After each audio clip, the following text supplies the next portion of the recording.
The previous lesson, we introduced you how you can add a navigation bar to Bootstrap, how you can place it and get it fixed at the top. So even if you're scrolling down, that navigation bar is persistent right at the top of the page. So there's a few other things that we need to add into the navigation bar in order to make it more responsive. Because notice now, whenever I shrink it down, well, it doesn't really shrink down really well. And if we're on smaller screen devices, we don't want these navigation items stacking in this type of format. We want to have that typical hamburger icon that we can click, and then we see the rest of the navigation bar. And this is one of those crucial things within navigation bars that you should add in, especially when you're designing for mobile devices and thinking for different size screens. So always take a look at your code, resize it within your browser, and just see how it behaves and see how it will possibly look on the smaller size screens. There's also another really good trick with Google Chrome. So you can do that inspect here. We can also see the device. We can toggle the different device size toolbar. We can see it within different sizes. So we can do something where when we press this toggle here, we can see that we've got now a responsive view. We can resize it. We can see what it looks like. We can also use these presets for the different sizes of devices. So that's the iPhone 6 and so on. So there's a lot of options within Chrome in order to better see and better test out what it's going to look like. So now that we've got that out of the way, let's update our source code and add in that collapsible menu item. And usually I like to use buttons because it just makes sense, because a button would typically have that ability to, that toggler for the navbar. And Bootstrap has actually called it the navbar toggler. So make sure that you've got toggler instead of navbar toggle. So this was with Bootstrap 3. It used to be called navbar toggle, so now we're navbar toggler for Bootstrap 4. So that's another one of those differences between the Bootstrap versions. So we've also got ability within Bootstrap 4 to specify what the breaking point of the screen size is when we hide certain elements and we show them. So we want to hide this on sizes SM, so small screen sizes and up. So that's where I'm adding in hidden SM up. And we also need to make sure that we're actually showing content on the other side, on the downside. So I'm going to add that in as well. And we need to also specify the color that we want to use. So we've got a dark navigation bar, so we want to make this light in color. So another attribute that we want to add in is we want to specify that this is a button, and we want to give it another attribute. This is our Bootstrap attributes that help Bootstrap determine what should happen when it actually gets clicked.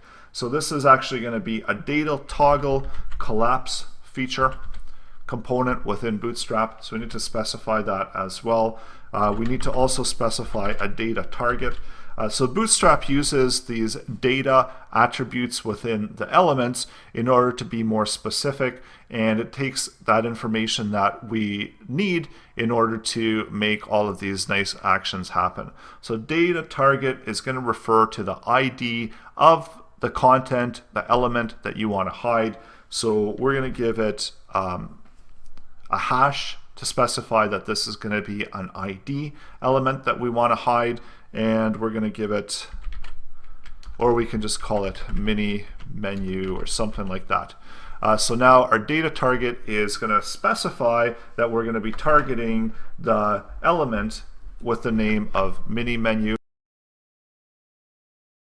So let's save this code at this point. We've added in the button, and let's take a look and see what it looks like within our web page. So notice that whenever we go out to full size, and remember I've got my screen zoomed in, so if I go back to 100%, and let's resize the screen. So notice that as I'm resizing and I hit that small size for the screen output, I get my hamburger icon showing up. So it's not yet hiding these navigation items, and that's because we haven't set up the target yet. So it's looking for the mini menu target. It's not finding it because we haven't defined it yet. So let's go ahead and define that.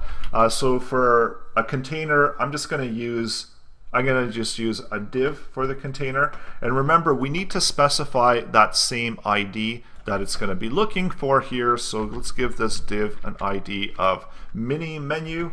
And we need to also specify some classes here. So these are Bootstrap classes. And the first class that I want to specify is that this is the collapse class. And also Navbar. So the collapse class is going to be in line with the data toggle collapse. And this is all just so that Bootstrap can create the functionality that we're looking for. The Navbar, and the class is called toggleable. And we need to specify a parameter here as well, so a size. So we want to make it toggleable on XS. And let's close that off, and we're going to wrap. So we're going to grab the end div here and wrap this unordered list within there.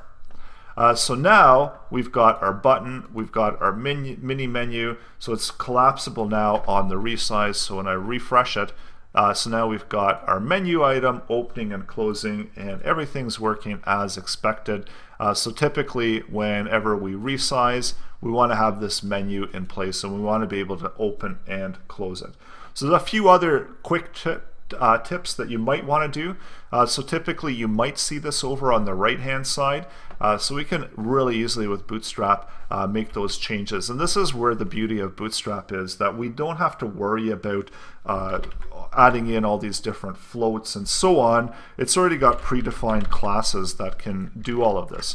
So we're going to float it on XS screens, so XS and up to the right. And again, this is specifying what size of breaking point we're looking for on the screen size. So XS, and this is, again, this is new with Bootstrap 4, where we've got ability to really fine tune where these breaking points are within Bootstrap. So let's take a look at that and see what this looks like now. So we see that we get that menu pulled over on the right hand side. We can open and close it at any time, and we can just simply click open and close it. So there we go. So now we've created our, essentially we're all ready to go with our Navbar, and if we want to customize it, we can add in our customizations and so on.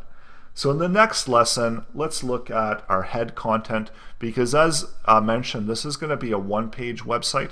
So we're going to have a number of sections, and we want to have our main introduction head section, and then followed by the additional about me section, or the about section, product section, and contact section, and then finally a footer. And then we want all of this to work together. We're going to also have to move the content down, because notice here that some of that content now is hidden under the navigation menu.